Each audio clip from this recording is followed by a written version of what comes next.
ನಾವು ಈ ದಿನ ಕಲಿಯುತ್ತಾ ಇರುವಂತ, ನಾವು ಧ್ಯಾನಿಸಲಿಕ್ಕಿರುವಂತ ವಾಕ್ಯ ಭಾಗದ ಒಂದು ಶಿರೋನಾಮ ಏನಂತ ಹೇಳಿದ್ರೆ, ದೇವರಿಗಾಗಿ ಹಸಿವೆಯುಳ್ಳವರು ಅಥವಾ ದಾಹವುಳ್ಳವರು ಅಂತ. ಹಲ್ಲೆಲೂಯ. ಹಾಗಾದ್ರೆ ಇಂದು ಅನೇಕ ಜನ ಸಾಮಾನ್ಯವಾಗಿ ನಮ್ಮ ದೇಹ ಪ್ರಕೃತಿಯನ್ನೇ ಯೋಚಿಸಿ ನೋಡೋದಾದ್ರೆ, ಇವತ್ತು ಹಸಿವೆಯಿಂದ ಊಟ ಮಾಡುವಂತ ಜನ ಬಹಳ ಕಡಿಮೆ. ಇದನ್ನ ನೀವು ಒಪ್ಪೋದ? ಹಸಿವೆಯಿಂದ ಊಟ ಮಾಡುವಂತ ಜನ ಬಹಳ ಕಡಿಮೆ. ಯಾಕೆ ನಾನು ಈ ಮಾತು ಹೇಳ್ತಿದ್ದೀನಿ ಗೊತ್ತಾ? ಎಷ್ಟೋ ಜನರು ಹೇಗೆ ಊಟ ಮಾಡ್ತಿದ್ದಾರೆ ಅಂದ್ರೆ, ಈಗ 1 ಗಂಟೆ 1:30 ಅಲ್ಲ ಊಟ ಮಾಡ್ಬೋದು. ಈಗ ರಾತ್ರಿ 8 ಗಂಟೆ 9 ಗಂಟೆ ಅಲ್ಲ ರಾತ್ರಿ ಊಟ ಮಾಡ್ಬೇಕು. ಬೆಳಿಗ್ಗೆ 8 ಗಂಟೆ ಅಲ್ಲ ಈಗ ತಿಂಡಿ ತಿನ್ಬೇಕು. ಅಂದ್ರೆ ಆಹಾರ ಸೇವನೆ ಕೂಡ ಇವಾಗ ಎಷ್ಟು ಮಟ್ಟಿಗೆ ಆಗಿದೆ ಅಂತ ಹೇಳಿದ್ರೆ, ತಿನ್ಬೇಕಲ್ಲ ಅಂತ ತಿನ್ನುವಂತ ಸ್ಥಿತಿಯಲ್ಲಿ ಜನ ಇದ್ದಾರೆ. ಅದೇ ವಿಧದಲ್ಲಿ ಆತ್ಮಿಕತೆ ವಿಷಯದಲ್ಲೂ ಕೂಡ ಇವಾಗಿನ ಸ್ಥಿತಿ ಏನಾಗಿದೆ ಅಂತ ಹೇಳಿದ್ರೆ, ಬಹಳ ಜನರಿಗೆ ಇವಾಗ ಹಸಿವೆನೇ ಇಲ್ಲ, ದಾಹನೇ ಇಲ್ಲ. ಹಲ್ಲೆಲೂಯ. ಇಲ್ಲಿ ಸಿಮಿಯೋನ್ ಅನ್ನುವಂತ ಪ್ರವಾದಿ ಇಸ್ರಾಯೇಲ್ ಜನರನ್ನ ಸಂತೈಸುವಂತ ವ್ಯಕ್ತಿ, ರಕ್ಷಕನು, ಮೆಸ್ಸಿಯನು ಯಾವಾಗ ಬರ್ತಾನೋ ಅಂತ ಹೇಳಿ ಆತನ ಏನ್ ಮಾಡ್ತಿದ್ದನಂತೆ, ಅದಕ್ಕಾಗಿ ಕಾಯ್ತಾ ಇದ್ದನಂತೆ, ಅದಕ್ಕಾಗಿ ನಿರೀಕ್ಷಿಸ್ತಾ ಇದ್ದನಂತೆ. ಹಲ್ಲೆಲೂಯ. ಆದ್ರೆ ಇವತ್ತು ಲೋಕದಲ್ಲಿ ನೋಡುವಾಗ ಎಷ್ಟೋ ಜನ ಅನೇಕ ಸಭೆಗಳಲ್ಲಿರುವಂತವರೇ ನಿಜವಾದ ಆತ್ಮಿಕ ದಾಹ ಇಲ್ಲದವರಾಗಿ, ಭಾರ ಇಲ್ಲದವರಾಗಿ ಹೋಗ್ತಾ ಇರೋದನ್ನ ನಾವು ಕಾಣ್ತಾ ಇದ್ದೇವೆ. ಸಭೆಗೆ ಹೋಗ್ಬೇಕಲ್ಲ ಅಂತ ಅನೇಕರು ಹೋಗ್ತಾ ಇದ್ದಾರೆ, ಪ್ರಾರ್ಥನೆ ಮಾಡ್ಬೇಕಲ್ಲ ಅಂತ ಹೇಳಿ ಮಾಡ್ತಾ ಇದ್ದಾರೆ. ಅದರ ಪ್ರಯೋಜನ ಏನು? ನಿಜವಾಗಲೂ ದಾಹದಿಂದ ಪ್ರಾರ್ಥಿಸುವಾಗ, ಭಾರದಿಂದ ಪ್ರಾರ್ಥಿಸುವಾಗ ಆಶೀರ್ವಾದ ನಮಗುಂಟಾಗ್ತದೆ. ದೇವರ ವಾಕ್ಯವನ್ನು ಕೂಡ ದಾಹದಿಂದ ನಾವು ಕೇಳುವಾಗ, ಭಾರದಿಂದ ಅದನ್ನು ನಾವು ಸ್ವೀಕಾರ ಮಾಡುವಾಗ ಆ ವಾಕ್ಯದ ಆಶೀರ್ವಾದಗಳು ನಮಗುಂಟಾಗ್ತವೆ. ಸಭೆಗೆ ಬರುವಂತದ್ದು ಕೂಡ ಬರ್ಬೇಕಲ್ಲ ಅಂತ ಬರೋದಕ್ಕಿಂತ, ನಾನು ದೇವರ ಸಮ್ಮುಖದಲ್ಲಿ ದೇವರ ಮಗನಾಗಿ ನಾನು ಇರಬೇಕಲ್ಲ ಅನ್ನುವಂತ ಸಮರ್ಪಣೆಯಿಂದ, ಪ್ರೀತಿಯಿಂದ, ಆನಂದದಿಂದ, ಆಶೆಯಿಂದ ನಾವು ಬರೋದಾದ್ರೆ ಖಂಡಿತ ಸಭೆಯ ಮೂಲಕವಾಗಿ ನಾವು ಹೊಂದಿಕೊಳ್ಳೋ ಆಶೀರ್ವಾದವನ್ನು ಕೂಡ ಖಂಡಿತ ಹೊಂದಿಕೊಳ್ಳಕ್ಕಾಗ್ತದೆ. ಹಲ್ಲೆಲೂಯ. ಆದ್ರೆ ಬಹಳ ಜನರಲ್ಲಿ ಆಗ್ತಾ ಇರುವಂತ ಒಂದು ಕೊರತೆ ಏನಂತ ಹೇಳಿದ್ರೆ, ಇವತ್ತು ಅನೇಕರಿಗೆ ಆ ಭಾರ ಕಳೆದು ಹೋಗ್ಬಿಟ್ಟದೆ, ಆ ಆತ್ಮಿಕ ಹಸಿವೆ ಕಳೆದು ಹೋಗ್ಬಿಟ್ಟದೆ. ಈಗ ಸಾಮಾನ್ಯವಾಗಿ ಯೋಚನೆ ಮಾಡ್ರಿ, ಒಬ್ಬರಿಗೆ ಹಸಿವೆನೇ ಆಗಲ್ಲ ಅಂತ ಹೇಳ್ತಿರ್ತಾರೆ. ಯಾಕಾಗಲ್ಲ? ಆಹಾರ ತಿನ್ನೋದನ್ನೇ ಬಿಟ್ಟು ಇರೋದ್ರಿಂದ ಅವರ ಹಸಿವೆನೇ ಅವ್ರಿಗೆ ಆಗದೆ ಇರೋ ಸ್ಥಿತಿಗೆ ಬಂದ್ಬಿಟ್ಟಿರ್ತಾರೆ. ಪ್ರಿಯ ದೇವರ ಮಕ್ಕಳೇ, ಹಾಗಾದ್ರೆ ನಮ್ಮ ದೇಹದ ಪ್ರಕೃತಿ ನಿಯಮದ ಪ್ರಕಾರ ಹಸಿವೆ ನಮಗೆ ಬೇಕು ಅಲ್ಲ? ಹಸಿವೆ ಆಗಬೇಕು. ಯಾಕೆ?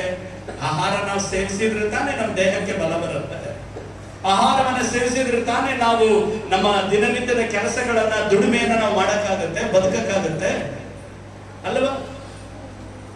ಹಾಗಾದ್ರೆ ಲೌಕಿಕವಾದಂತ ದೃಷ್ಟಿಕೋನದಿಂದ ನಾವು ಗಮನಿಸೋದಾದ್ರೆ, ಹಸಿವೆ ಅನ್ನೋದು ಪ್ರತಿಯೊಬ್ಬ ಮನುಷ್ಯನಿಗೂ ಪ್ರಾಣಿಗಳಿಗೂ ಬಹಳ ಅತ್ಯವಶ್ಯವೇ.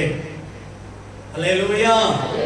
ಹಾಗಾದ್ರೆ ಇವತ್ತು ಬಹಳ ಜನರಿಗೆ ಹಸಿವೆ ಆಗದೆ ಇರೋಕೆ ಕಾರಣ, ಮತ್ತೊಂದಾವರ್ತಿ ಹೇಳ್ತೇನೆ, ಅವರು ಒಳಗಡೆ ಗ್ಯಾಸ್ ತುಂಬಿಕೊಂಡಿರ್ಬೇಕು ಒಂದು, ಎರಡನೇದು ಅವರ ಕರಳು ಕಟ್ಕೊಂಡಿರ್ಬೇಕು, ಮೂರನೇದು ಅವರು ತಿನ್ನೋದನ್ನೇ ಬಿಟ್ಟು ಬಿಟ್ಟಿರ್ಬೋದು. ಅದಕ್ಕೆ ಅವ್ರಿಗೆ ಏನಾಗ್ಲಿಕ್ಕಿಲ್ಲ, ಹಸಿವೆ ಆಗ್ಲಿಕ್ಕಿಲ್ಲ. ಹಸಿವೆ ಯಾಕಾಗ್ಬೇಕು? ನಾವು ತಿಂದು ದಷ್ಟ ಪುಷ್ಟವಾಗಿದ್ದು ನಮ್ಮ ಜೀವನ ದುಡಿಮೆಗಳನ್ನು ಮಾಡಲಿಕ್ಕೆ ಬೇಕಲ್ಲ, ಅದಕ್ಕೆ ನಾವು ಹಸಿವೆ ನಮಗಾಗಬೇಕು. ಹಾಗಾದ್ರೆ ನಾವು ಇಲ್ಲಿ ಶಾರೀರಿಕವಾಗಿ ಅದನ್ನು ನೋಡಿದ್ವಿ. ಆತ್ಮಿಕವಾಗಿ ಹಸಿವೆ ಇಲ್ಲದೆ ಇರುವಂತ ಸ್ಥಿತಿ ಏನು ಗೊತ್ತಾ? ಆತ್ಮಿಕವಾಗಿ ಹಸಿವೆ ಇಲ್ಲದೆ ಇರುವಂತ ಸ್ಥಿತಿ ಏನಂತ ಹೇಳಿದ್ರೆ, ಪ್ರಾರ್ಥನೆ ಮಾಡ್ಬೇಕಾ? ಮಾಡಿದ್ರೆ ಚರ್ಚಿಗೆ ಹೋಗ್ಬೇಕಾ? ಹೋದ್ರಾಯ್ತು. ಉಪವಾಸ ಮಾಡ್ಬೇಕಾ? ಮಾಡಿದ್ರಾಯ್ತು ಬಿಡು. ಸುವಾರ್ತೆ ಹೇಳ್ಬೇಕಾ? ಹೇಳಿದ್ರಾಯ್ತು ಬಿಡು ಅಲ್ಲ? ಪಕ್ಕದಾಗ ಹಲ್ಲೆಲೂಯಾ ಸ್ತೋತ್ರ ಅಂತ ಸ್ತುತಿ ಮಾಡ್ತಾ ಇರ್ತಾರೆ, ಇವರು ಖಾಲಿ ಕೂತ್ಕೊಂಡಿದ್ರು ಏನ್ ಮಾಡೋದಿಲ್ಲ, ಪ್ರಾರ್ಥನೆಗೆ ಹೋಗೋದಕ್ಕೆ ಬರಲ್ಲ. ಹೋದ್ರಾಯ್ತು, ನೋಡಿದ್ರಾಯ್ತು. ಮತ್ತೊಬ್ಬರ ಜೊತೆ ಹರಟೆ ಹೊಡಿತಾ ಇದ್ರು ಏನಿರಲ್ಲ, ಪ್ರಾರ್ಥಿಸುವ ಮನಸ್ಸಿರೋದಿಲ್ಲ. ಇದೇ ಹಸಿವೆ, ಆತ್ಮಿಕವಾದ ಹಸಿವೆ, ದಾಹ ಇಲ್ಲದೆ ಇರುವಂತ ಮನೋಸ್ಥಿತಿ. ಹಲ್ಲೆಲೂಯ. ಇನ್ನು ಕೆಲವರು ಹೆಂಗಿರ್ತಾರಂದ್ರೆ, ಸಭೆಗೆ ಬರ್ಲಿಲ್ಲ ಅಂದ್ರು ಪರವಾಗಿಲ್ಲ, ಕಾಣಿಕೆ ಕೊಟ್ಟಿಲ್ಲ ಅಂದ್ರೂ ಪರವಾಗಿಲ್ಲ, ದಶಮ ಭಾಗ ಕೊಟ್ಟಿಲ್ಲ ಅಂದ್ರೂ ಪರವಾಗಿಲ್ಲ, ನಡೀತಾರೆ. ಪಾಸ್ನ ಬಡವರಾಗ್ತಾರ ನೋಡಿ, ದಿನ ಬೆಳ್ಳ ನಂಗೆ ಹಾಕೊಂಡು ಕರಿ ಪ್ಯಾಂಟ್ ಹಾಕೊಂಡು ನಂಗೆ ಬೈಕಲ್ ಆಟಾಡ್ತಾರೆ, ಕಾರಿಲ್ಲ ಅವ್ರಿಗೆ ಅಲ್ಲ. ಹಲ್ಲೆಲೂಯ. ನಾವು ಚಿಂತಿಸುವ ಹಾಗೆ ದೇವರು ಚಿಂತಿಸುವುದಿಲ್ಲ. ನಮ್ಮ ಆಲೋಚನೆಗೂ ದೇವರ ಆಲೋಚನೆಗೂ ತುಂಬಾ ಅಜಗಜಾಂತರ ವ್ಯತ್ಯಾಸ ಇದೆ ಅನ್ನೋದನ್ನ ದೇವರ ತನ್ನ ವಾಕ್ಯದ ಮೂಲಕ ನಮಗೆ ಕಲಿಸ್ಕೊಡ್ತಾರೆ. ಹಾಗಾದ್ರೆ ನಮ್ಮ ಒಳಗಡೆ ಈ ಆತ್ಮಿಕ ದಾಹ ಇಲ್ಲ ಅಂದ್ರೆ, ಹಸಿವೆ ಇಲ್ಲ ಅಂತ ಹೇಳಿದ್ರೆ, ನಾವು ದೇವರಿಗಾಗಿ, ದೇವರಿಂದ ಏನನ್ನು ನಾವು ಪಡ್ಕೊಳಕ್ಕಾಗಲ್ಲ. ದೇವರಿಗಾಗಿ ನಾವು ಸಾಕ್ಷಿಯಾಗಿ ಫಲ ಕೊಡುವ ಜೀವನವನ್ನ ನಾವು ಜೀವಿಸೋದಕ್ಕಾಗಲ್ಲ. ಇನ್ನು ಕೂಡ ದೇವರನ್ನ ನಂಬಿಕೆಯಿಂದ ಹಿಂಬಾಲಿಸ್ತಾ ಇದ್ದಾಗೂ ಅನೇಕ ವರ್ಷಗಳಾದ್ರೂ ಅದೇ ಬಡತನ, ಅದೇ ದರಿದ್ರತೆ, ಅದೇ ಸೋಮಾರಿತನ, ಅದೇ ಅಲಕ್ಷ್ಯತೆಯಿಂದಲೇ ನಾವು ಬದುಕ್ತಾ ಇದ್ದೀವಿ ಅಂದ್ರೆ ಕಾರಣ ಏನು? ಬದಲಾವಣೆಗೆ ನಮ್ಮನ್ನ ನಾವು ಒಪ್ಪಿಸಿಕೊಟ್ಟಿಲ್ಲ ಅಂತಾನೆ ಅದರ ಅರ್ಥ. ಹಲ್ಲೆಲೂಯ. ನಮ್ಮನ್ನ ಒಂದು ನೂತನ ಬದಲಾವಣೆಗೆ ತರುವುದಕ್ಕೆ ದೇವರು ನನ್ನನ್ನ ನಿನ್ನನ್ನ ಆರಿಸಿಕೊಂಡಿರೋದು. ಯಾವ ಒಬ್ಬ ವ್ಯಕ್ತಿ ಕ್ರಿಸ್ತನಲ್ಲಿ ನಂಬಿಕೆ ಇಟ್ಟು ದೇವರಿಗಾಗಿ ಜೀವಿಸುವುದಕ್ಕೆ ತನ್ನನ್ನು ಒಪ್ಪಿಸಿಕೊಡ್ತಾನೋ ಅವನ ಆತ್ಮಿಕತೆ ಬದಲಾಗ್ತದೆ, ಅವನ ಕುಟುಂಬ ಜೀವನ ಬದಲಾಗ್ತದೆ, ಅವನ ಎಲ್ಲಾ ಸ್ಥಿತಿಗತಿಗಳಲ್ಲಿ ಕೂಡ ಏನಾಗ್ತದೆ ಅಂದ್ರೆ ಬದಲಾವಣೆ ಖಂಡಿತ ಬಂದೇ ಬರುತ್ತೆ. ಹಲ್ಲೆಲೂಯ. ಯಾಕಂದ್ರೆ 2 ಕೊರಿಂಥ 5:17 ಏನ್ ಹೇಳುತ್ತೆ? ಇಗೋ, ಯಾವನಾದ್ರೂ ಕ್ರಿಸ್ತನಲ್ಲಿದ್ದರೆ ಅವನು ನೂತನ ಸೃಷ್ಟಿ. ಹಲ್ಲೆಲೂಯ. ಅವನ ಪೂರ್ವ ಸ್ಥಿತಿ ಎಲ್ಲಾ ಹೋಗಿ ನೂತನವಾಯಿತು ಅಂತ ದೇವರ ವಾಕ್ಯ ಹೇಳ್ತಾರೆ. ಹಲ್ಲೆಲೂಯ. ಹಾಗಾದ್ರೆ ಕ್ರಿಸ್ತನಲ್ಲಿ ನಾವು ನಂಬಿಕೆ ಇಟ್ಟು ಜೀವಿಸುವವರಾಗಿದ್ರೆ ನಾವು ಇದ್ದ ಹಾಗೆ ಇರೋದಿಲ್ಲ. ನಿಂತ ನೀರಿನಂತೆ, ಕೊಳತ ಕಸದಂತೆ ನಾವು ಇರೋದಿಲ್ಲ. ನಾವು ಬದಲಾಗ್ತಾ ಇರ್ತೀವಿ. ನಾವು ಹರಿಯುವ ನೀರಂತೆ ನಾವೇನಾಗಿರ್ತೇವೆ? ದಿನೇ ದಿನೇ ಹೊಸದನ್ನ ನಾವು ಹೊಂದಿಕೊಳ್ತಾ ಇರ್ತೇವೆ. ಹಲ್ಲೆಲೂಯ. ಆದ್ರಿಂದ ಪ್ರಿಯ ದೇವರ ಮಕ್ಕಳೇ, ನಮ್ಮ ವ್ಯಕ್ತಿತ್ವಗಳನ್ನು ನಾವು ಬದಲಾಯಿಸ್ಕೊಳ್ಬೇಕು. ಇಲ್ಲಿ ಈ ಮನುಷ್ಯನಾದಂತ ಸಿಮಿಯೋನನು ರಕ್ಷಕನಾದಂತ ದೇವರನ್ನ ಆತನು ಎದುರು ನೋಡ್ತಾ ಇದ್ದನು. ಇಸ್ರಾಯೇಲ್ ಜನರನ್ನ ಸಂತೈಸುವಂತ ವ್ಯಕ್ತಿ ಎಂದು ಬರ್ತಾನೋ ಎಂಬುದಾಗಿರುವಂತ ದಾಹದಿಂದ, ಭಾರದಿಂದ, ಆ ಒಂದು ಹಸಿವೆಯಿಂದ ಅವನು ಕಾಯ್ತಾ ಇದ್ದನು. ಹಲ್ಲೆಲೂಯ. ಮುಂದೆ ಏನಾಯ್ತು? ರಕ್ಷಕನಾದ ಯೇಸುವನ್ನ ಅಲ್ಲಿ ದೇವಾಲಯಕ್ಕೆ ತೆಗೆದುಕೊಂಡು ಬಂದಾಗ ಅವನ ಕೈಯಲ್ಲಿ ಕೊಟ್ಟಾಗ, ಯಾಕಂದ್ರೆ ಯಾಜಕನವನು ಸಿಮಿಯೋನನು, ಅವನ ಕೈಯಲ್ಲಿ ಕೊಟ್ಟು ಕೂಡಲೇ ಆಗ ಆತನ ಪ್ರವಾದನೆಯಾಗಿ ಆ ಮಾತನ್ನು ಹೇಳ್ತಿದ್ದಾನೆ, ಒಡೆಯನೇ ನಿನ್ನ ಮಾತು ನೆರವೇರಿತು. 2:29 ವಾಕ್ಯದಲ್ಲಿ ಲೂಕನ ಸುವಾರ್ತೆ, ಒಡೆಯನೇ ನಿನ್ನ ಮಾತು ನೆರವೇರಿತು, ಈಗ ಸಮಾಧಾನದಿಂದ ಹೋಗುವುದಕ್ಕೆ ನಿನ್ನ ದಾಸನಿಗೆ ಅಪ್ಪಣೆಯಾಯಿತು. ನೀನು ನೇಮಿಸಿರುವ ರಕ್ಷಕನನ್ನು ನಾನು ಕಣ್ಣಾರೆ ಕಂಡೆನು. ಹಲ್ಲೆಲೂಯ. ಅವನ ದಾಹ, ಅವನ ಹಸಿವೆ ಇಲ್ಲಿ ರಕ್ಷಕನನ್ನ ನೋಡುವಾಗ ಪೂರ್ತಿ ಆಯಿತು. ಹಲ್ಲೆಲೂಯ. ನಮ್ಮೊಳಗಡೆ ಸಹ ನಾವು ದೇವರಿಗಾಗಿ ಜೀವಿಸುವುದಕ್ಕೆ ನಮ್ಮನ್ನು ಒಪ್ಪಿಸಿಕೊಟ್ಟು ನಾವು ನಡೆಯುವಾಗ ಖಂಡಿತ ನಮ್ಮ ಆತ್ಮ ದಾಹವನ್ನು ಕೂಡ ದೇವರು ಖಂಡಿತ ನೀಗಿಸ್ತಾರೆ. ಹಲ್ಲೆಲೂಯ. ಬರೀ ಶಾರೀರಿಕ ಅಗತ್ಯತೆಗಳನ್ನು ಮಾತ್ರ ಅಲ್ಲ, ನಮ್ಮ ಆತ್ಮಿಕ ಹಸಿವೆ ಆಗಿರುವಂತ ಸಂಗತಿಗಳನ್ನು ಕೂಡ ದೇವರು ನೇಮಿಸ್ತಾರೆ. ಹಲ್ಲೆಲೂಯ. ಕೇಳಿಸ್ಕೊಳ್ತಾ ಇದ್ದೀರಿ ಎಲ್ಲರೂ? ನನ್ನನ್ನೇ ನೋಡ್ರಿ. ಹಲ್ಲೆಲೂಯ. ಯಾಕಂದ್ರೆ ನಮ್ಮ ಒಳಗಡೆ ಆ ದೇವರ ಕುರಿತಾದ ಹಸಿವೆ ಇರಬೇಕು. ಹಲ್ಲೆಲೂಯ. ಮೊದಲನೇದಾಗಿ ಒಬ್ಬ ನಿಜವಾದ ದೇವರ ಮಗನಲ್ಲಿ ಇರಬೇಕಾದ ಹಸಿವೆ ಯಾವುದು ಗೊತ್ತಾ? ದೇವರ ಕುರಿತಾದ ಹಸಿವೆ ನಮಗಿರ್ಬೇಕು. ಇವತ್ತು ಹಲ್ಲೆಲೂಯ. ಇಲ್ಲಿ ಸಿಮಿಯೋನನಿಗೆ ಆ ಹಸಿವೆ ಇತ್ತು, ದೇವರ ಹಸಿವೆಯನ್ನು ನೀಗಿಸಿದ್ರು. ಹಲ್ಲೆಲೂಯ. ಎರಡನೇದಾಗಿ ನಾವು ನೋಡೋಣ, ಲೂಕನ ಸುವಾರ್ತೆ 4ನೇ ಅಧ್ಯಾಯ 4ನೇ ವಾಕ್ಯವನ್ನು ಓದ್ರಿ.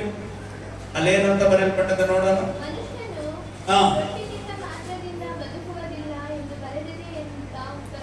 ಹಲ್ಲೆಲೂಯ. ಮನುಷ್ಯನು ರೊಟ್ಟಿ ತಿನ್ನ ಮಾತ್ರದಿಂದ ಬದುಕುವುದಿಲ್ಲ. ಹಲ್ಲೆಲೂಯ. ಹಾಗಾದ್ರೆ ಹೇಗೆ ಬದುಕ್ತಾನೆ? ದೇವರ ಪ್ರತಿಯೊಂದು ಮಾತಿನಿಂದ. Hallelujah, hallelujah. ಹಾಗಾದ್ರೆ ನಮ್ಮೊಳಗಡೆ ಯಾವ ಹಸಿವೆ ಇರ್ಬೇಕಂದ್ರೆ ದೇವರ ವಾಕ್ಯದ ಹಸಿವೆ ಇರ್ಬೇಕು. ಹಲ್ಲೆಲೂಯ. ಮೊದಲನೇದು ದೇವರ ಕುರಿತು ಹಸಿವೆ ಇರಬೇಕು. ಎರಡನೇದು ದೇವರ ವಾಕ್ಯದ ಕುರಿತಾದ ಹಸಿವೆ ನಮ್ಮೊಳಗಡೆ ಇರಬೇಕು. ಹಲ್ಲೆಲೂಯ. ಆ ಹಸಿವೆ ಇದ್ದಾಗ ನಾವು ಏನ್ ಮಾಡ್ತೇವೆ ಗೊತ್ತಾ? ದೇವರ ವಾಕ್ಯವನ್ನ ಹುಡುಕ್ತೇವೆ.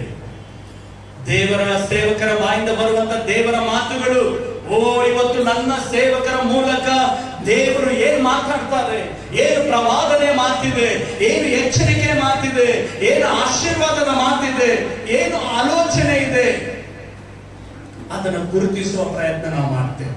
ಹಲ್ಲೆಲೂಯ. ಮೂರನೇದು ನಾವು ಮುಂದೆ ಹೋಗೋಣ. ಲೂಕನ ಸುವಾರ್ತೆ 18ನೇ ಅಧ್ಯಾಯ ತೆರೆಯೋಣ. ಅದರ ಮೊದಲನೇ ವಾಕ್ಯ ಬೇಗನೆ.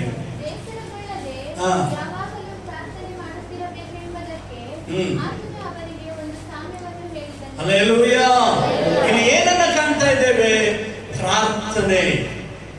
ಬೇಸರಗೊಳ್ಳದೆ ಪ್ರಾರ್ಥಿಸುವಂತ ಹಸಿವೆ ನಮ್ಮೊಳಗಡೆ ಇರಬೇಕು. ಆ ದಾಹ ನಮ್ಮೊಳಗಡೆ ಇರಬೇಕು. ಹಲ್ಲೆಲೂಯ.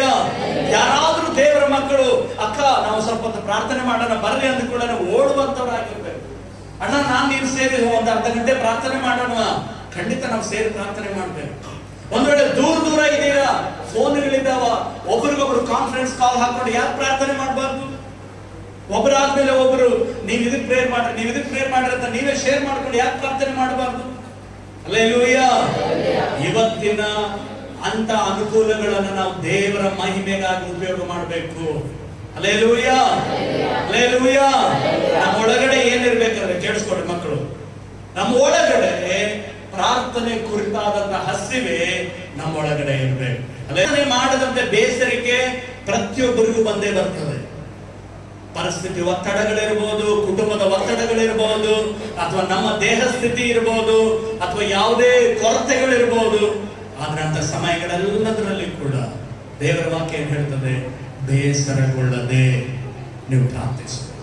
ಹಲ್ಲೆಲೂಯ. ಹಾಗಾದ್ರೆ ಒಬ್ಬ ನಿಜವಾದ ದೇವರ ಮಗುವಿನಲ್ಲಿ ಯಾವ ಹಸಿವೆ ಇರ್ಬೇಕಂತ ಹೇಳಿದ್ರೆ ಪ್ರಾರ್ಥನೆ ಮಾಡುವಂತ ಹಸಿವೆ ನಮ್ಮೊಳಗಡೆ ಇರ್ಬೇಕು. Hallelujah, hallelujah. ಯೋಹಾನ ಸುವಾರ್ತೆಗೆ ಬರೋಣ. ಯೋಹಾನ ಸುವಾರ್ತೆ 4ನೇ ಅಧ್ಯಾಯದ 31ನೇ ವಾಕ್ಯ ಓದೋಣ. ಯೋಹಾನ ಸುವಾರ್ತೆ 4:31.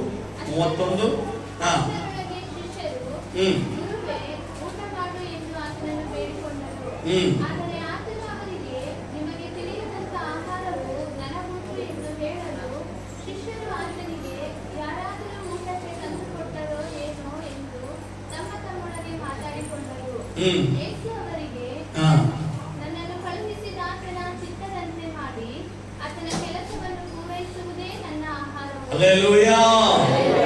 ಆದ್ರೆ ಯೇಸು ಏನು ಹೇಳ್ತಿದ್ದಾರೆ? ನನ್ನ ತಂದೆಯ ಚಿತ್ತದಂತೆ ಮಾಡಿ ಆತನ ಕೆಲಸವನ್ನು ಪೂರೈಸುವುದೇ ನನ್ನ ಆಹಾರ. ಹಲ್ಲೆಲೂಯ. ಅಂದ್ರೆ ಯೇಸುವಿನಲ್ಲಿ ಏನ್ ಮಾಡಿದ್ರು? ಶಿಷ್ಯರು ಆಹಾರ ತರುವುದಕ್ಕೆ ಹೋಗಿದ್ದಾಗ ಇಲ್ಲಿ ಆ ಒಬ್ಬ ಸಮಾರ್ಯ ಸ್ತ್ರೀಯೊಡನೆ ಏನ್ ಮಾಡ್ತಾ ಇದ್ದಾರೆ? ಯೇಸ್ವಾಮಿ ಸಂಭಾಷಣೆ ಮಾಡಿ ಆಕೆಯ ಹೃದಯ ರಹಸ್ಯವನ್ನ ಹೇಳಿದಾಗ ಆಕೆ ಈತನೇ ಮೆಸ್ಸಿಯನೆಂದು ತಾನೂ ನಂಬಿ ತನ್ನೆಲ್ಲಾ ಜನರನ್ನು ಕೂಡ ಅಲ್ಲಿ ಕರ್ಕೊಂಡು ಬಂದು ಅಂತ ದೇವರ ವಾಕ್ಯ ಹೇಳುತ್ತೆ. ಹಲ್ಲೆಲೂಯ. ಹಾಗಾದ್ರೆ ಊಟವೇ ವಿಶೇಷವಾದದ್ದಲ್ಲ. ಯೇಸುವಿನಲ್ಲಿ ಏನ್ ಹೇಳ್ತಿದ್ದಾರೆ? ತಂದೆಯ ಚಿತ್ತವನ್ನ ಮಾಡುವುದೇ ನನ್ನ ಆಹಾರ. ಹಲ್ಲೆಲೂಯ. ಹಾಗಾದ್ರೆ ನಮಗೆ ಯಾವ ಹಸಿವೆ ಇರ್ಬೇಕಂದ್ರೆ ದೇವರ ಸೇವೆ ಮಾಡುವಂತ ಹಸಿವೆ ಇರಬೇಕು. ನಿಮ್ಮ ಅಕ್ಕಪಕ್ಕದಲ್ಲಿ ಯಾರೋ ಸಾಯ್ತಾ ಇದ್ದಾರೆ ಅಂತ ಹೇಳಿದ್ರೆ ನಿಮ್ಮ ಒಳಗಡೆ ಭಾರ ಬರ್ಬೇಕು. ಅಯ್ಯೋ ಅವ್ರು ಯೇಸುವನ್ನ ತಿಳಿಯದೆ ಸಾಯ್ತಾ ಇದಾರಲ್ಲ, ಅವ್ರು ನರಕಕ್ಕೆ ಹೋಗ್ತಾರಲ್ಲ ಅನ್ನುವಂತ ಭಾರ ನಿಮ್ಮೊಳಗಡೆ ಇದ್ರೆ ನೀವೇನ್ ಮಾಡ್ತೀರಿ? ಹೇಗಾದ್ರೂ ಹೋಗಿ ಅವ್ರಿಗೆ ಸುವಾರ್ತೆ ಹೇಳ್ತೀರಿ. ಹಲ್ಲೆಲೂಯ. ನಮ್ಮ ಜೀವಿತದಲ್ಲೂ ಕೂಡ ಸೇವೆ ಮಾಡುವಂತ ಹಸಿವೆ ನಮ್ಮೊಳಗಡೆ ಇರಬೇಕು. ನಾನು ಕಳೆದ ದಿನದಲ್ಲಿ ಹೇಳ್ತಾ ಇದ್ದೆ ಏನಂತ ಹೇಳಿದ್ರೆ, ಸೇವೆ ಅಂತ ಹೇಳಿದ್ರೆ ನೀನು ಪ್ರತಿ ದಿನ ದೇಶಕ್ಕಾಗಿ ಪ್ರಾರ್ಥನೆ ಮಾಡೋದು ಕೂಡ ಒಂದು ಸೇವೆ. ನೀನು ಸೇವಕರಿಗಾಗಿ ಭಾರದಿಂದ ಕಣ್ಣೀರಿಂದ ದೇವರಲ್ಲಿ ಮೊರೆ ಇಡೋದು ಕೂಡ ಏನು? ಅದು ಒಂದು ಸೇವೆ. ನೀನು ದೇವರ ಆಲಯದಲ್ಲಿ ಕೂಡಿ ಬಂದು ಇಲ್ಲಿನ ಕೆಲಸ ಕಾರ್ಯಗಳನ್ನು ಮಾಡೋದು ಕೂಡ ಇದು ಏನಾಗಿದೆ? ದೇವರ ಸೇವೆನೇ. ನೀನು ಒಂದು ಊರಿಗೆ, ಒಂದು ಹಳ್ಳಿಗೆ, ಒಂದು ಪಟ್ಟಣಕ್ಕೆ, ಒಬ್ಬರ ಮನೆಗೆ ಹೋಗಿ ದೇವರ ಪ್ರೀತಿಯನ್ನ, ನಿನ್ನ ಸಾಕ್ಷಿಯನ್ನ ನೀನು ಹೇಳಿ ಅವರಿಗೆ ದೇವರ ಪ್ರೀತಿಯನ್ನು ಸಾರೋದು ಕೂಡ ಏನು? ಅದು ಕೂಡ ಸೇವೆ. ಮತ್ತು ನಿನ್ನಲ್ಲಿರುವಂತಹ ಹಣವನ್ನ ನೀನು ದೇವರ ಸೇವೆಗಾಗಿ, ದೇವರ ಸೇವಕರಿಗೆ ನೀನು ಕೊಡುವುದು ಕೂಡ ಏನಾಗಿದೆ? ಅದು ಕೂಡ ಒಂದು ಸೇವೆ. ಹಲ್ಲೆಲೂಯಾ. ಹಾಗಾದ್ರೆ ಯಾವ ಸೇವೆ ನೀನು ಮಾಡ್ತಾ ಇದ್ದೀಯ? ಯಾವ ಸೇವೆ ನೀನು ಮಾಡ್ತಾ ಇದ್ದೀಯ? ಅದನ್ನ ಮಾಡ್ತಾ ಇಲ್ಲ ಅಂದ್ರೆ ಪ್ರಾರಂಭ ಮಾಡ್ಬೇಕು. ಮಾಡ್ತಾ ಇದ್ರೆ ಅದನ್ನ ಇನ್ನೂ ಹೆಚ್ಚು ಮಾಡಬೇಕು. ಹಲ್ಲೆಲೂಯಾ. ಮೊದಲನೇದಾಗಿ ಮತ್ತಾಯನ ಸುವಾರ್ತೆ 5ನೇ ಅಧ್ಯಾಯದ 6ನೇ ವಾಕ್ಯವನ್ನು ನಾವು ಓದೋಣ. ಮತ್ತಾಯನ ಸುವಾರ್ತೆ 5ನೇ ಅಧ್ಯಾಯದ 6ನೇ ವಾಕ್ಯ ತೆರೆಯಿರಿ. ಹಲ್ಲೆಲೂಯಾ. ಇಲ್ಲಿ ಒಂದು ಹಸಿವೆಯನ್ನ ದೇವರ ವಾಕ್ಯ ಹೇಳ್ತದೆ. ನೀತಿಗೆ ಹಸಿದು ಬಾಯಾರಿದವರು. ಹಲ್ಲೆಲೂಯಾ. ಹಾಗಾದ್ರೆ ನಮ್ಮೊಳಗಡೆ ಯಾವ ಹಸಿವೆ ಇರ್ಬೇಕಂತೆ? ನೀತಿಯ ಹಸಿವೆ. ಹಲ್ಲೆಲೂಯಾ. ದೇವರ ವಾಕ್ಯದಲ್ಲಿ ಒಬ್ಬ ಭಕ್ತನು ಹೇಳ್ತಾನೆ ನೀತಿವಂತನು ನನ್ನನ್ನು ಹೊಡೆಯಲಿ, ಅದು ನನಗೆ ಉಪಕಾರ ಅಂತ ಹೇಳ್ತಾನೆ. ಹಲ್ಲೆಲೂಯಾ. ನೀತಿವಂತರು ನನ್ನನ್ನು ಹೊಡೆಯಲಿ, ಅದು ನನಗೆ ಉಪಕಾರ. ಹಲ್ಲೆಲೂಯಾ. ಇವತ್ತು ಎಷ್ಟೋ ಜನರಿಗೆ ಖಂಡಿಸಿದ್ರೆ ಏನಾಗಲ್ಲ? ಇಷ್ಟ ಆಗಲ್ಲ ಅಲ್ವಾ? ಬೈದ್ರೆ ಏನಾಗೋದಿಲ್ಲ? ಇಷ್ಟ ಆಗೋದಿಲ್ಲ. ಇವತ್ತೆಲ್ಲರಿಗೆ ಏನ್ ಬೇಕು? ನೈಸ್ ಮಾಡಬೇಕು, ಹೊಗಳಬೇಕು, ಅವರನ್ನೇ ಮೇಲೆ ಕಟ್ಟಕ್ಕೇರಿಸಿಡ್ಬೇಕು, ಅಂದ್ರೆ ಮಾತ್ರ ಖುಷಿ. ಪ್ರಿಯ ದೇವರ ಮಕ್ಕಳೇ, ಕರ್ತನ ಬರೋಣ ಸಮೀಪವಾಗಿದೆ. ಇನ್ನೂ ಹೊಗಳಿಸಿಕೊಳ್ಳುವ ಮನಸ್ಸು, ನಿಮ್ಮನ್ನ ಹೊಗಳುವಂತವರು ಬೇಕು, ನಿಮ್ಮನ್ನ ಮೇಲೆತ್ತುವವರು ಬೇಕು ಅಂತ ನೀವು ಬಯಸ್ತಾ ಇದ್ರೆ ಖಂಡಿತ ದೇವರ ಬರೋಣದಲ್ಲಿ ನೀವು ಕೈ ಬಿಡಲ್ಪಡಬೇಕಾದ ಸ್ಥಿತಿ ಬರಬಹುದು. ಅಂತ ಸ್ಥಿತಿಗೆ ಹೋಗಬಾರ್ದಂದ್ರೆ ಈ ಹೊತ್ತು ಅನ್ನೋ ಕ್ಷಣ ಇರುವಾಗಲೇ ನಾವು ದೇವರಿಗೆ ಭಯಪಟ್ಟು ನೀತಿಯನ್ನ ಅನುಸರಿಸಿ ನಾವು ಬಾಳ್ಬೇಕು. ದೇವರ ನೀತಿಯ ಕಾರ್ಯಗಳನ್ನ, ನೀತಿಯ ಮಾತುಗಳನ್ನ ಕೇಳಿ ಅವುಗಳಿಗೆ ಕಿವಿಗೊಟ್ಟು ಪಾಪದ ಸಂಗತಿಗಳನ್ನ, ಅನೀತಿಯ ಕಾರ್ಯಗಳನ್ನ, ಅನೀತಿಯ ಸ್ನೇಹಗಳನ್ನ ಬಿಟ್ಬಿಟ್ಟು ನಾವೇನ್ ಮಾಡ್ಬೇಕು? ನೀತಿಯ ಮಾರ್ಗದಲ್ಲಿ ನಾವು ನಡೀಬೇಕು. ಹಲ್ಲೆಲೂಯಾ. ಯಾಕಂದ್ರೆ ನಾವು ನೀತಿಯ ನಿಮಿತ್ತವಾಗಿ ಬಾಧೆ ಪಟ್ರೆ ನೀವು ಧನ್ಯರೇ ಅಂತ ದೇವರ ವಾಕ್ಯ ಹೇಳುತ್ತೆ. ಒಳ್ಳೆಯದನ್ನ ಮಾಡಿ ನೀವು ಬಾಧೆ ಪಟ್ರೆ ನೀವು ಧನ್ಯರೇ ಅಂತ ದೇವರ ವಾಕ್ಯ ಹೇಳುತ್ತೆ. ಯಾಕಂದ್ರೆ ಅದಕ್ಕೆ ಕರ್ತನಿಂದ ಪ್ರತಿಫಲ ಇರ್ತದೆ. ಆದ್ರಿಂದ ನೀತಿಗೆ ಹಸಿದು, ಯೇಸುಸ್ವಾಮಿಯಲ್ಲಿ ಹೇಳ್ತಿದ್ದಾರೆ, ನೀತಿಗೆ ಹಸಿದು ಬಾಯಾರಿದವರು ಧನ್ಯರು, ಅವರಿಗೆ ತೃಪ್ತಿಯಾಗುವುದು. ಹಲ್ಲೆಲೂಯಾ. ಯೇಸುಸ್ವಾಮಿ ಅದನ್ನೇ ಮತ್ತಾಯನ ಸುವಾರ್ತೆ 6:33 ಹೇಳ್ತಾರೆ, ನೀವು ಮೊದಲು ಏನಂತೆ? ದೇವರ ರಾಜ್ಯಕ್ಕಾಗಿ, ಆತನ ನೀತಿಗಾಗಿ ತವಕಪಡಿರಿ, ಅವುಗಳ ಕೂಡ ನಿಮಗೆ ಅವುಗಳೆಲ್ಲ ದೊರಕುತ್ತದೆ. ಹಲ್ಲೆಲೂಯಾ. ಇನ್ನೊಂದು ಭಾಷಾಂತರದಲ್ಲಿ, ನೀವು ಮೊದಲು ದೇವರ ರಾಜ್ಯವನ್ನು, ಆತನ ನೀತಿಯನ್ನು ಹುಡುಕ್ರಿ, ಅವುಗಳ ಕೂಡ ನಿಮಗೆಲ್ಲ ದೊರಕುತ್ತದೆ. ಹಲ್ಲೆಲೂಯಾ. ಹಾಡು ಮಾತ್ರ ಚಂದ ಹಾಡ್ತೇವೆ, ದೇವರ ರಾಜ್ಯಕ್ಕಾಗಿ ನೀತಿಗಾಗಿ ತವಕಪಡಿ ಅಲ್ಲ. ಎಲ್ಲ ಹಾಡು ಕೇಳುವ ಭಾರಿ ಖುಷಿ. ಹಲ್ಲೆಲೂಯಾ. ಅಲ್ಲ, ಕೇಳುವಾಗ ಬಹಳ ಖುಷಿ, ಹೇಳುವಾಗ ಬಹಳ ಖುಷಿ, ಆದ್ರೆ ನಿಜವಾದ್ರಂತೆ ನಾವು ನಡೀತೀವ. ಹಲ್ಲೆಲೂಯಾ. ಹಾಗಾದ್ರೆ ದೇವರ ರಾಜ್ಯ ನೀತಿಗಾಗಿ ಆದಿಯಲ್ಲಿರುವ ದೇವರ ಮಕ್ಕಳು ಏನ್ ಮಾಡಿದ್ರು? ಹಿಂಸೆ ಬರುವಾಗ ತಮ್ಮನ್ನು ಒಪ್ಪಿಸಿಕೊಟ್ರು. ಮರಣ ಬರುವಾಗಲೂ ಕೂಡ ಮರಣಕ್ಕೂ ಅಂಜಲಿಲ್ಲ. ತಮಗಿರುವ ಆಸ್ತಿ ಪಾಸ್ತಿಗಳನ್ನ ಅವರು ಕಳ್ಕೊಳ್ಳುವಾಗಲೂ ಕೂಡ ಹಿಂಜರಿಯಲಿಲ್ಲ. ಹಸಿದ ಸಿಂಹಗಳ ಮುಂದೆ ಹೋಗುವಾಗಲೂ, ಬೆಂಕಿಯ ಕೆನ್ನಾಲಿಗೆ ಮುಂದೆ ಹೋಗುವಾಗಲೂ ಅವರು ಸೋತು ಹೋಗಲಿಲ್ಲ. ತಮ್ಮ ಪ್ರಾಣಗಳನ್ನು ಕೊಡುವುದಕ್ಕೆ ಅವರು ಹಿಂಜರಿಯಲೇ ಇಲ್ಲ. ಹಲ್ಲೆಲೂಯಾ. ಅದೇನ್ ತೋರಿಸ್ತದೆ? ಅವರ ನೀತಿಗಾಗಿರುವ ಹಸಿವೆ. ಹಲ್ಲೆಲೂಯಾ. ಅವ್ರು ಹೇಳಿದ್ರು, ನೀವು ಯೇಸುವನ್ನ ಅಲ್ಲಗಳಲ್ಲಿ ಪ್ರಾಣ ಉಳಿಸ್ಕೊಳ್ರಿ. ಆದ್ರೆ ಅವ್ರು ಏನ್ ಮಾಡ್ಲಿಲ್ಲ? ಅಲ್ಲಗಳೇನಿಲ್ಲ. ಹಲ್ಲೆಲೂಯಾ. ಹಲ್ಲೆಲೂಯಾ. ಆದ್ರಿಂದ ನಮ್ಮ ಜೀವಿತದಲ್ಲೂ ಸಹ ನಾವು ಮಾಡಬೇಕಾಗಿರುವಂತದ್ದು ಏನಂತ ಹೇಳಿದ್ರೆ, ನಾವು ನೀತಿಗಾಗಿ ಹಸಿವೆ ಇಳುವರಾಗಿ ನಾವಿರ್ಬೇಕು. ಹಲ್ಲೆಲೂಯಾ. ಯಾಕಂತ ಹೇಳಿದ್ರೆ ಲೋಕದಲ್ಲಿ ಬಹಳ ಜನ ಎದರಲ್ಲಿದ್ದಾರೆ? ಲೋಕದ ಸಂಗತಿಗಳಲ್ಲಿ ಹಸಿವೆ ಇಳುವರಾಗಿದ್ದಾರೆ. ನಾನು ಮುಗಿಸ್ತಾ ಇದ್ದೇನೆ. ಲೋಕದ ಸಂಗತಿಗಳಲ್ಲಿ, ದುಡ್ಡು ಮಾಡೋದ್ರಲ್ಲಿ, ದುಡಿಮೆ ಮಾಡೋದ್ರಲ್ಲಿ ಮಕ್ಕಳನ್ನ ಬೆಳೆಸ್ತಾ ಇದ್ದಾರೆ. ಹಲ್ಲೆಲೂಯ. ಒಬ್ಬ ದಡ್ಡನೋ ಸೋಂಬೇರಿನೋ ಅಪ್ರಯೋಜಕನೋ ಅವನು ಎಲ್ಲಿಗೆ ಹೋಗ್ಬೇಕು? ದೇವರ ಸೇವೆ ಮಾಡಕ್ ಹೋಗ್ಬೇಕು. ಎಂಥ ಮೂರ್ಖತನ ಅಲ್ಲ. ಚೆನ್ನಾಗಿ ಓದಿದವನು, ಚಂದ ಇರೋನು, ಒಳ್ಳೆ ವಿದ್ಯಾಭ್ಯಾಸ ಮಾಡಿದ್ರೆ ಎಲ್ಲಿಗೆ ಹೋಗ್ಬೇಕು? ದುಡಿಯಕ್ ಹೋಗ್ಬೇಕು. ಬೇರೆ ಬೇರೆ ದೇಶಕ್ಕೆ ಬೇಕಾದ್ರೂ ಹೋಗ್ಲಿ ಅವನು. ಆದ್ರೆ ದೇವರ ಸೇವೆ ಮಾಡಕ್ಕೆ ಯಾರು ಹೋಗ್ಬೇಕು? ಅಪ್ರಯೋಜಕ, ಸೋಂಬೇರಿ, ದರಿದ್ರ, ರೋಗ ಇರೋನು, ಎಲ್ಲರಿಂದ ಉಗುಳಿಸ್ಕೊಂಡಿರೋನು, ಅವನು ಎಲ್ಲಿಗೆ ಹೋಗ್ಬೇಕು? ದೇವರ ಸೇವೆಗೆ ಹೋಗ್ಬೇಕು. ಒಳ್ಳೇದಾಯ್ತು. ಹಾಗಾದ್ರೆ ನೀವು ಎಂತವ್ರು? ಹಂಗಂದ್ರೆ ನೀವಲ್ಲ, ಯಾರೋ ಬೇರೆಯವರು. ಎಂತವ್ರು? ದೇವರಿಗೆ ಎಂತ ಕೊಡಾಕತ್ತೀರಿ? ನಿಮಗೆ ಬೇಡಾಗಿದ್ದನ್ನು ಕೊಡಾಕತ್ತೀರಿ. ಒಳ್ಳೆ ಬೇಕಾಗಿದ್ದನ್ನ, ಅದರಿಂದ ಲಾಭ ನಿಮಗೆ. ಆದ್ರೆ ಯಾರು ಬೇಡ ಅಂದಿದ್ದು ಎಲ್ಲಿಗೆ? ಸೇವೆಗೆ. ಕಾಯಿನ ಹೇಗೆಲ್ಲ ಕಾಣಿಕೆ ಕೊಡುವಾಗ ಇದೇ ಮಾಡಿದ್ದು, ಅದನ್ನೇ ಇವತ್ತು ಅನೇಕರು ಮಾಡ್ತಾ ಇದ್ದಾರೆ.